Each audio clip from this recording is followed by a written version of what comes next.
नमस्कार बच्चों, मैं नीतू मुंजाल, केंद्रीय विद्यालय CMM।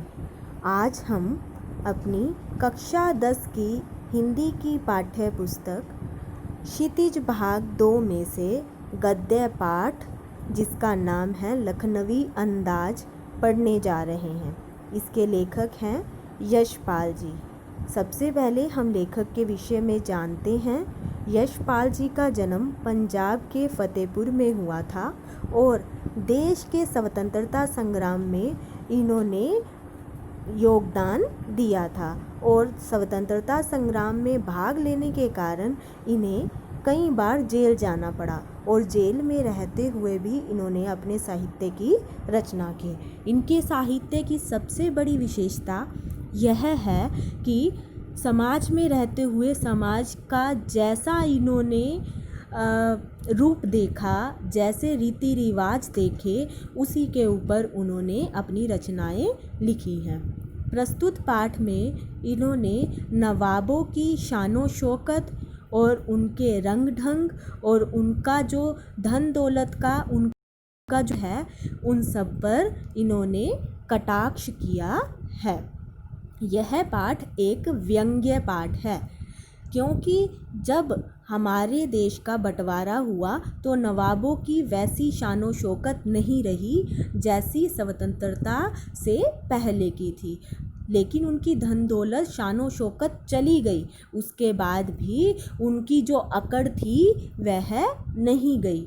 इसी बात पर व्यंग करते हुए उन्होंने इस पाठ की रचना की है और इस पाठ का नाम क्या है? लखनवी अंदाज। अब लखनवी अंदाज आपको पता है, लखनऊ को क्या कहते हैं? नवाबों की नगरी।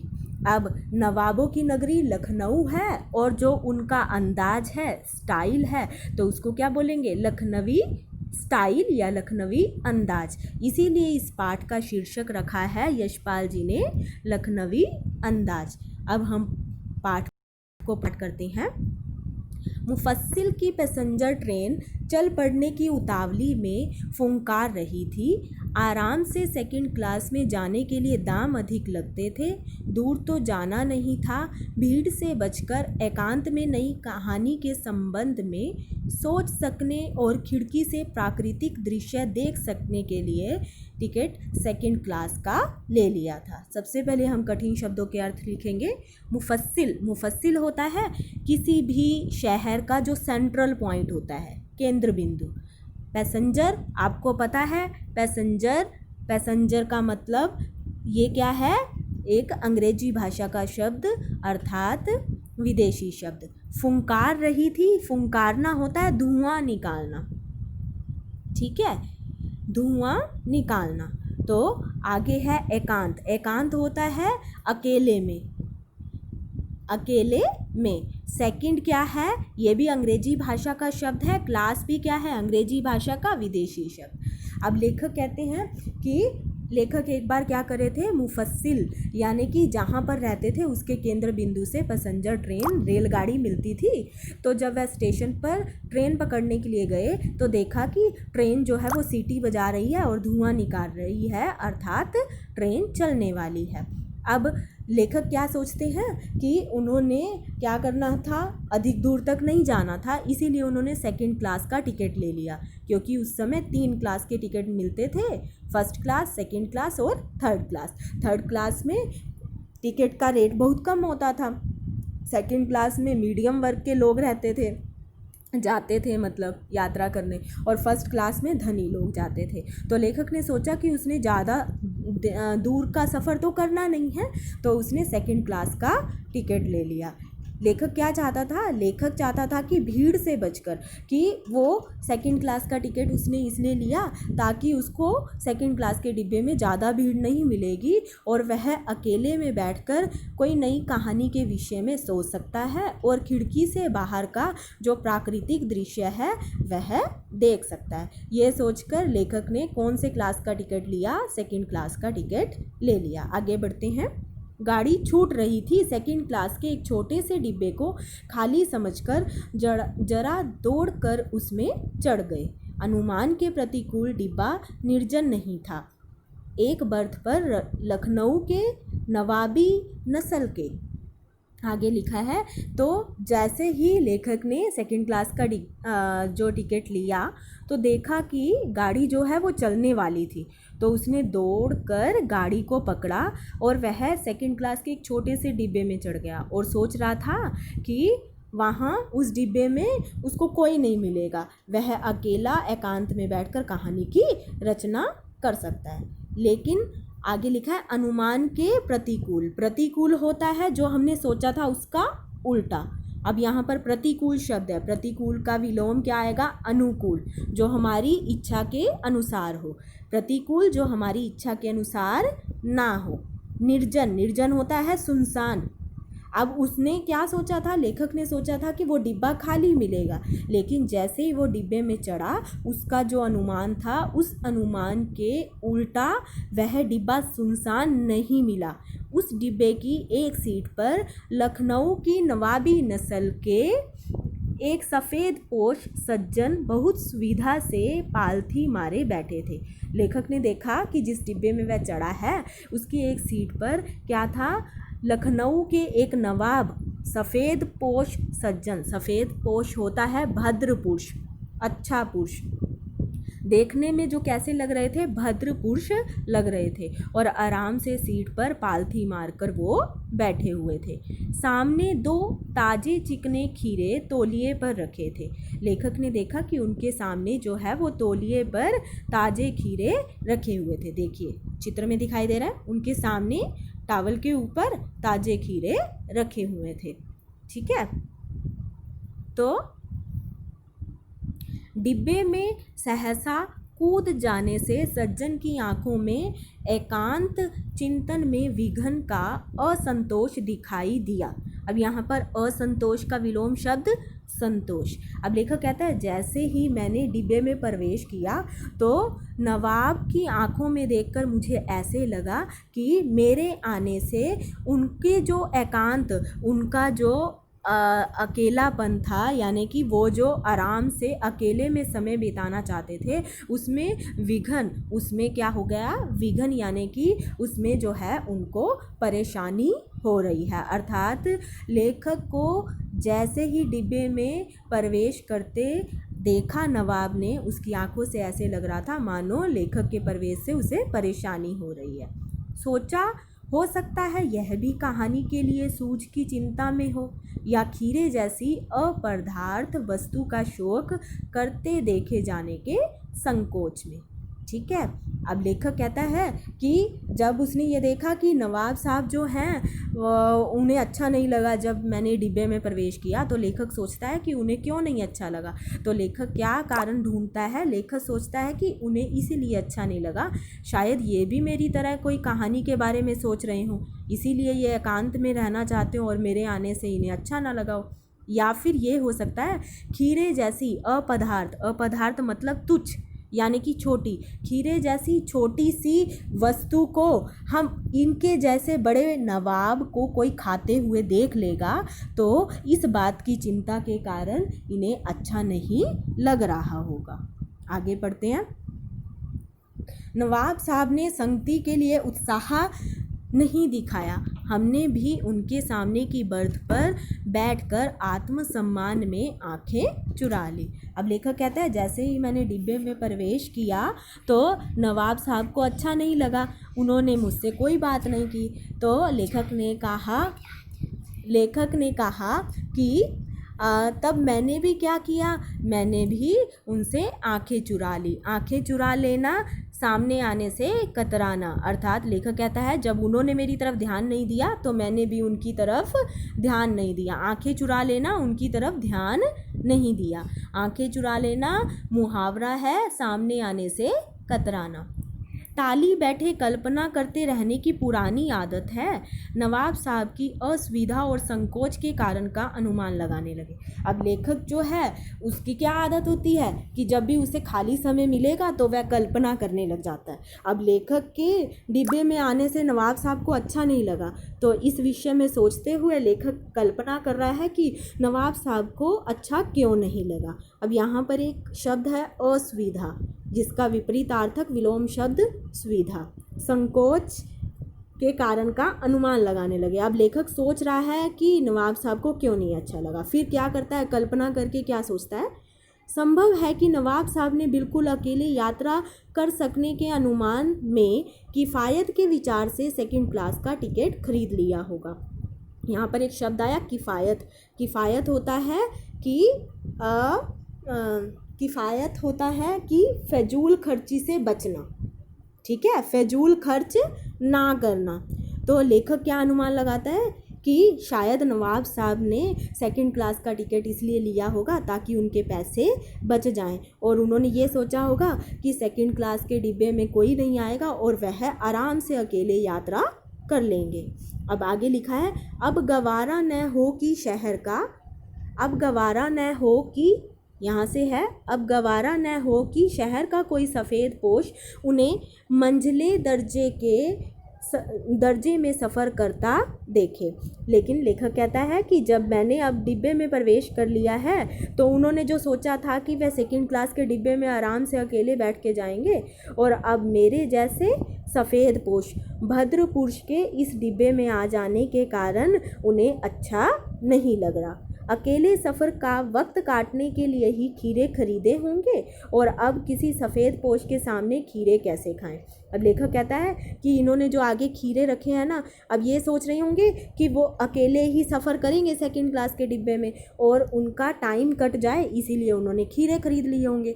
अब क्या है, अब मुझ जैसे व्यक्ति के सामने वो खीरे कैसे खाएं, अर्थात वो तो ठहरे नवाब और मैं क्या, मिडिल क्लास का व्यक्ति। मिडिल क्लास के व्यक्ति के सामने बड़े नवाब जो क्या करते हैं, काजू बादाम खाते हैं, वो खीरे जैसी छोटी सी चीज़ को कैसे खाएं। इस कारण नवाब साहब उसे देखकर खुश नहीं हुए होंगे, लेखक यह सोच रहा है। ठीक है, आगे करते हैं। हम कनखियों से नवाब साहब की ओर देख रहे थे। नवाब साहब कुछ देर गाड़ी की खिड़की से बाहर देखकर स्थिति पर गौर करते रहे। लेखक कहता है हम कनखियों मतलब आँखों के किनारों से लेखक क्या कर रहा था, नवाब साहब को देख रहा था। नवाब साहब खिड़की से बाहर का प्राकृतिक दृश्य देख रहे थे और कुछ देर के बाद नवाब साहब ने क्या बोला, ओहो, नवाब साहब ने सहसा हमें संबोधन किया, आदाब अर्ज जनाब, खीरे का शौक फरमाइए। तो नवाब साहब ने सहसा होता है अचानक। लेखक कहता है नवाब साहब ने अचानक हमसे बात शुरू की और क्या कहा, आदाब अर्ज यानी कि नमस्ते, ठीक है, और बोला कि खीरे का शौक फरमाइए, अर्थात खीरा खा लीजिए। अब इस पार्ट में बहुत सारे उर्दू के शब्द हैं यानी कि विदेशी शब्द, जैसे आदाब अर्ज है, जनाब, ये सारे, फरमाइए, ये क्या हैं, उर्दू के शब्द अर्थात विदेशी शब्द। तो क्या किया, नवाब साहब ने अचानक ही लेखक से बात करनी शुरू की और क्या किया, नमस्ते की और बोला कि खीरे को आप खीरा खाइए। तो आगे देखिए, नवाब साहब का सहसा भाव परिवर्तन अच्छा नहीं लगा। भांप लिया कि आप शराफत का गुमान बनाए रखने के लिए हमें भी मामूली लोगों की हरकत में लतेड़ लेना चाहते हैं। अब नवाब साहब ने पहले तो क्या किया, लेखक को देख के मुंह बना लिया और फिर उसके बाद अचानक ही लेखक से बात करनी शुरू कर ली। और लेखक ने क्या सोच रहा है, लेखक सोच रहा है कि नवाब साहब के जो भाव परिवर्तन यानी कि उनके जो एक्सप्रेशन हैं, उनके भाव हैं, है ना, उसमें जो अचानक परिवर्तन आया लेखक को वो अच्छा नहीं लगा। अब लेखक ने भांप लिया, भांप लेना यानी कि जान लेना, लेखक ने जान लिया कि ये नवाब साहब जो है ना वो मामूली लोग यानी कि जो मिडिल क्लास लोग हैं ना, उसके सामने अपनी अच्छी इमेज बनाने के लिए, हम जैसे मिडिल क्लास लोगों के सामने नवाबों की अच्छी इमेज बनाने के लिए क्या कर रहे हैं, मुझसे बात कर रहे हैं। तो लेखक ने क्या जवाब दिया, शुक्रिया, किबला शौक फरमाइए। तो लेखक ने क्या कहा कि शुक्रिया, पूछने के लिए शुक्रिया कि आप ही खा लीजिए। तो फिर उसके बाद क्या हुआ, नवाब साहब ने फिर एक पल खिड़की से बाहर देखा। जब लेखक ने खीरा खाने से मना कर दिया तो नवाब साहब ने क्या किया, एक क्षण के लिए खिड़की से बाहर देखा और फिर दृढ़ निश्चय यानी कि पक्का इरादा, दृढ़ निश्चय होता है पक्का इरादा करके खीरे के नीचे जो तौलिया रखा था उसे निकाला और झाड़ कर सामने बिछा दिया। सीट के नीचे से लोटा उठाकर दोनों खीरों को खिड़की से बाहर धोया और तौलिए से पोंछ लिया। अब लेखक कहता है कि नवाब की सीट के नीचे एक लोटा पड़ा था। अब यहाँ पर लोटा क्या है?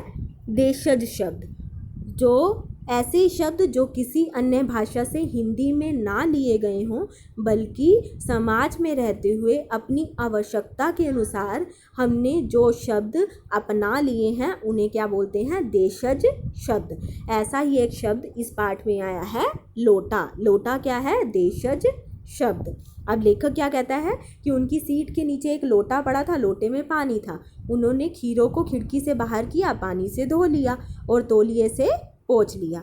जेब से चाकू निकाला, दोनों खीरों के सिर काटे और उन्हें गोद कर झाग निकाला। जैसे हम खीरे को काटने के लिए उसके ऊपरी सिरे को काटते हैं, फिर रगड़ते हैं दोनों खीरों के सिरों को और फिर झाग निकलती है, वैसे ही नवाब साहब ने किया। फिर खीरों को बहुत एहतियात से छिलकर फाकों को करीने से तौलिए पर सजाते गए। एहतियात होता है ध्यान से, बहुत ध्यान से। फाके होता है टुकड़े, करीने होता है सलीके से यानी कि स्टाइल से। लेखक कहता है फिर क्या किया?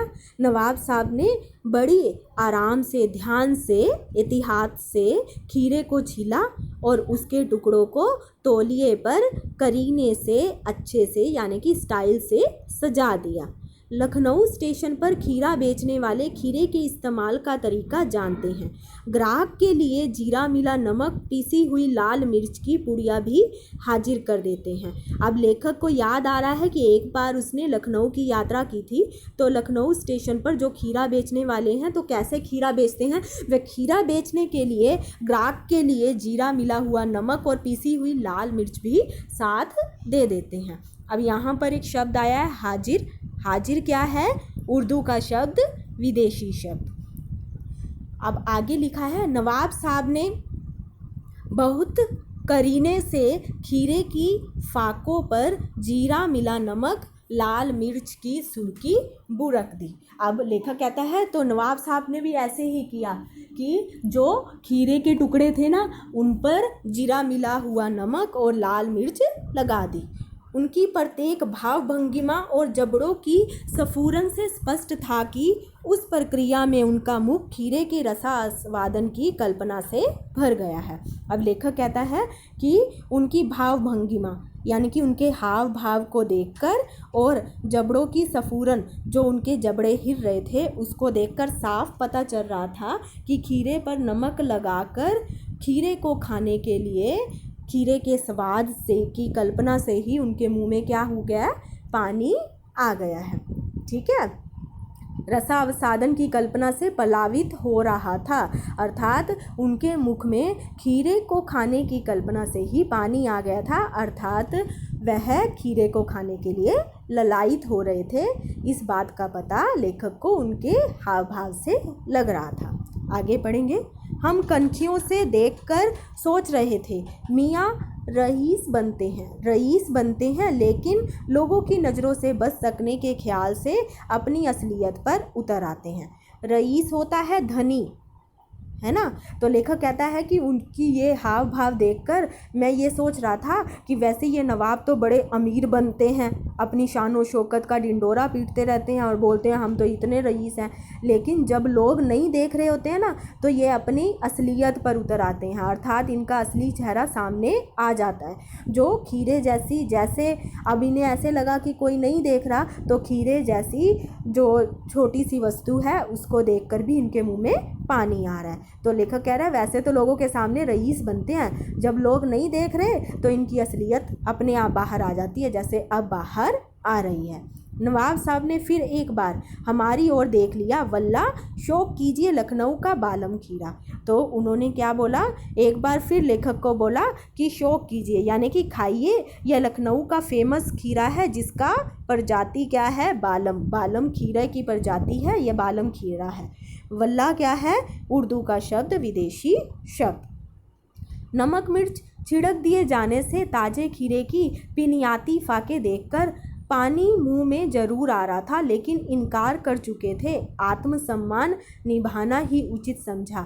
उत्तर दिया, शुक्रिया, इस वक्त तलब महसूस नहीं हो रही है, मैदा भी ज़रा कमज़ोर है, किबला शौक फरमाइए। अब नवाब साहब ने लेखक को फिर से खाने के लिए कहा। अब लेखक कहते हैं कि क्योंकि नमक मिर्च लगा दिया था खीरे पर, तो खीरा क्या होता है, पानी छोड़ जाता है। तो ताजे खीरे की पिनियाती, पिनियाती मतलब रसीली, जो ताजे खीरे की जो टुकड़े थे ना, उनका जो पानी निकल गया था, तो इसके कारण वो टुकड़े जो है वो रसीले हो गए थे, है ना। उन्हें देखकर लेखक कहता है कि मेरे मुंह में पानी आ रहा है। मुंह में पानी आना मुहावरा किसी चीज़ को खाने के लिए ललायित होना, ठीक है। तो लेखक कहता है कि जो नमक मिर्च लगाने से खीरे ने पानी छोड़ दिया था, उसके कारण उसके टुकड़े चिकने हो गए थे, जिसे देखकर मेरे मुंह में पानी आ रहा था। लेकिन लेखक ने फिर भी नवाब साहब को इनकार पहले कर चुके थे। तो लेखक सोचता है मैंने पहले तो खाने से मना कर दिया, तो इसीलिए उसने दोबारा भी वही बात बोली कि मुझे क्या है, इस वक्त तलब नहीं है। तलब मतलब इच्छा नहीं है, मुझे इस वक्त खाने की इच्छा नहीं है, अर्थात मुझे खाने की भूख नहीं है। आगे लिखा है मैदा, मैदा का अर्थ होता है स्टमक, स्टमक या अमाशय। वो कहते हैं, लेखक कहता है कि नवाब साहब को मेरा मैदा भी कमज़ोर है, यानी कि अमाशय यानी कि स्टमक भी कमज़ोर है, क्योंकि खीरा मुझसे नहीं पचाया जाएगा। किबला शौक फरमाइए, इसीलिए आप अकेले ही खीरे को खा लीजिए। आगे देखिए, नवाब साहब ने सतृषण आँखों से नमक मिर्च के सहयोग से चमकती खीरे की फाकों की ओर देखा। खिड़की से बाहर देखकर दीर्घ निश्वास लिया। खीरे की एक फाक उठाकर होठों तक ले गए, फाक को सूंघा, स्वाद के आनंद से पलकें मूंद गई। अब लेखक कहता है, तो नवाब साहब को जब लेखक ने मना कर दिया, तो नवाब साहब ने क्या किया, खिड़की के बाहर देखा, लंबी सांस ली, उसके बाद खीरे का एक टुकड़ा उठाया, उसे सूंघा। सूंघने से ही जैसे मानो कि नवाब साहब ने खीरे का स्वाद ले लिया, उस स्वाद से उनकी आंखें, पलकें जो हैं बंद हो गई, यानी कि उन्हें इतना सूंघने से ही इतना टेस्टी लग रहा था। और मुंह में आए पानी का घूंट गले से उतर गया। तो उनके मुंह में जो खीरे को खाने के लिए पानी आ रहा था, तो उन्होंने अपने आप पर क्या किया, कंट्रोल किया। उसके बाद क्या किया, तब नवाब साहब ने फाक को खिड़की के बाहर छोड़ दिया। उसके बाद खीरे का टुकड़ा खिड़की के बाहर फेंक दिया। अब नवाब साहब खीरे की फाकों को नाक के पास ले जाकर वासना से रसा साधन का कर खिड़की से बाहर फेंकते गए। नवाब साहब ने क्या किया, एक एक करके खीरे की फाक को लेके जाते, ठीक है, अपने नाक के पास सूंघते और फिर खिड़की से बाहर फेंक देते। नवाब साहब ने खीरे की सब फाकों को खिड़की से बाहर फेंककर तौलिए से हाथ और होठ पोंछ लिए। अब नवाब साहब ने ऐसे ही क्या किया, एक एक करके खीरे के टुकड़े को नाक के पास लेके जाते, सूंघते और फिर खिड़की से बाहर फेंक देते। और जब ये सब सारे टुकड़े बाहर फेंक दिए, उसके बाद तौलिए से अपने हाथ साफ किए, अपने होठ साफ किए। गर्व से गुलाबी आंखों से हमारी ओर देख लिया, मानो कह रहे हो यह है खानदानी रईसों का तरीका। अब लेखक कहते हैं ऐसे ही करके ना फिर उन्होंने मेरी तरफ देखा और उन्हें देखकर ऐसे लग रहा है मानो वह कह रहे हो ये है हम नवाबों का रहन सहन, ये है हम नवाबों का खानदान, ये है हम नवाबों का स्टाइल। हम क्या करते हैं, खीरे जैसी छोटी सी वस्तु को सिर्फ सूंघते हैं और स्पर्श करते हैं, खाते नहीं हैं, बस सूंघते ही हैं, खाते नहीं हैं, ठीक है। तो लेखक कहता है कि उन्होंने जब मेरी तरफ देखा तो मुझे ऐसे लगा कि मानो ये कह रहे हों कि ये है हम नवाबों का स्टाइल, हम तो खीरे जैसी छोटी सी वस्तु को बस छूते हैं और क्या करते हैं, सूंघते हैं, खाते नहीं हैं, क्योंकि खीरा कोई खाने की चीज़ है जो हम जैसे रईस धनी लोग खाएं। नवाब साहब खीरे की तैयारी और इस्तेमाल से थक कर लेट गए। लेखक कहता है उसके बाद नवाब साहब लेट गए, क्योंकि खीरा उन्होंने काटा था, पूरी तैयारी की थी, तो वह थक गए थे, तो वो थक कर लेट गए। हमें तस्लीम में सिर खम कर लेना पड़ा। तस्लीम होता है सम्मान में, सिर खम कर लेना मुहावरा है, सिर झुका लेना, ठीक है। अब लेखक कहता है उनका ये स्टाइल देखकर हमने भी उनके सम्मान में अपना सिर झुका लिया, अर्थात हमने भी मान लिया कि तुम बड़े खानदानी हो, और हमने भी ये मान लिया कि नवाब साहब की खानदानी, उनकी तहजीब, तहजीब मतलब शिष्टाचार, उनकी शिष्टता, नफासत, नज़ाकत, नज़ाकत मतलब कोमलता, ठीक है, ये तीनों शब्द क्या हैं? उर्दू के शब्द, विदेशी शब्द। लेखक कहता है उनका ये अदा, उनकी ये स्टाइल देखकर हमने भी उनके सम्मान में सिर झुका लिया, अर्थात हमने भी ये मान लिया कि नवाबों का ख़ानदान बहुत ऊंचा है। वो तो छोटी सी चीज़ को सिर्फ सूंघते हैं, स्पर्श करते हैं, खाते नहीं हैं। हम गौर कर रहे थे खीरा इस्तेमाल करने का यह इस तरीके को खीरे की सुगंध और स्वाद की कल्पना से संतुष्ट होने का सूक्ष्म, नफीस या एब्स्ट्रैक्ट तरीका ज़रूर कहा जा सकता है। लेखक कहता है कि जब नवाब साहब ने जिस तरह खीरे को छीला, बड़े अच्छे तरीके से सजाया, फिर उसे सूंघा, बस सूंघने से ही उसके स्वाद की कल्पना कर ली, तो मुझे ऐसे लग रहा है कि ये तरीका जो है वो बहुत अच्छा है। एब्स्ट्रैक्ट होता है जो ना दिखाई दे, ये तरीका ऐसा तरीका है जिसमें मुझे नहीं दिखाई दिया उन्होंने स्वाद ले लिया, लेकिन उन्होंने स्वाद ले लिया। परंतु क्या ऐसे तरीके से उदर की तृप्ति भी हो सकती है? तो लेखक सोचता है क्या ये तरीका सही है कि खीरे को छीला और फिर सूंघा और फिर फेंक दिया? क्या उससे उदर अर्थात पेट, तृप्ति मतलब भूख, क्या उस ऐसा करने से पेट की भूख भी समाप्त हो सकती है या नहीं? नवाब साहब की ओर से भरे पेट के ऊंचे डकार का शब्द सुनाई दिया। लेखक कहता है जब नवाब साहब खीरे की तैयारी से थककर लेट गए तो फिर उसके बाद क्या हुआ? लेखक को सुनाई दिया क्या? नवाब साहब के डकार का शब्द सुनाई दिया, अर्थात नवाब साहब ने डकार लिया। नवाब साहब ने हमारी ओर देखकर कह दिया खीरा लजीज होता है, खीरा लजीज होता है लेकिन होता शकील है। तो क्या किया? लेखक कहता है कि नवाब साहब का डकार आया तो नवाब साहब ने क्या किया? लेखक की ओर देखकर कहा कि खीरा लजीज, लजीज उर्दू का शब्द, खीरा स्वादिष्ट तो होता है लेकिन शकील होता है। शकील का अर्थ होता है जो पचाने में कठिन हो, जिसे आसानी से ना पचाया जा सके। तो लेखक को क्या कहते हैं नवाब साहब कि खीरा खाने में तो अच्छा होता है लेकिन इसे आसानी से नहीं पचाया जा सकता, ना मुराद मैदे पर बोझ डालता है। तो क्या कहते हैं? मैदे मतलब स्टमक, यह स्टमक पर बोझ डालता है, अर्थात हमारे स्टमक के द्वारा खीरे को पचाना जो है वह कठिन होता है। नवाब साहब किसे कहते हैं? लेखक को कह रहे हैं। ठीक है, ज्ञान चक्षु खुल गए। अब यहाँ पर है ज्ञान चक्षु, जिसका अगर हम यहाँ पर ज्ञान चक्षु शब्द दिया गया है तो हम इसको कैसे लिखेंगे? ज्ञान रूपी चक्षु। कौन सा अलंकार आ जाएगा? रूपक अलंकार। ज्ञान चक्षु में कौन सा अलंकार? रूपक अलंकार, ज्ञान रूपी चक्षु।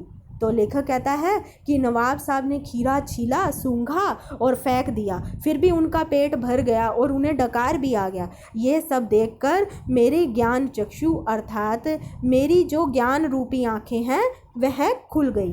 पहचाना ये है नई कहानी का लेखक। तो लेखक को समझ में आ गया जो मैं नई कहानी लिख रहा था ना, वो कैसे नवाब साहब के ऊपर अब मैं लिख सकता हूँ।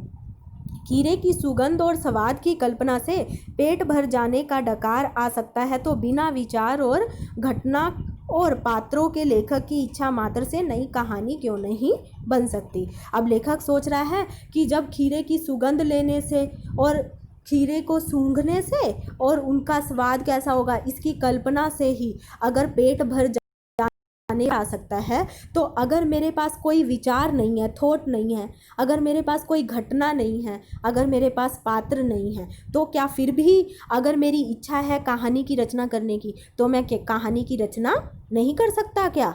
अगर खीरे को बिना खाए डकार आ सकता है तो मैं भी तो बिना पात्र के, बिना घटना के, अगर मेरी इच्छा है कहानी की रचना करने की तो मैं भी कहानी की रचना कर सकता हूँ। इसीलिए नवाबों की इस शानो शौकत के विषय में इन्होंने अपनी इस रचना के माध्यम से व्यंग किया है, अर्थात उनकी झूठी शानो शौकत पर उन्होंने क्या किया है? कटाक्ष किया है। अब इस पाठ में जो कठिन शब्द आए थे उन शब्दों के अर्थ पाठ के अंत में दिए हैं, जिसे आप अपनी नोटबुक में नोट करेंगे।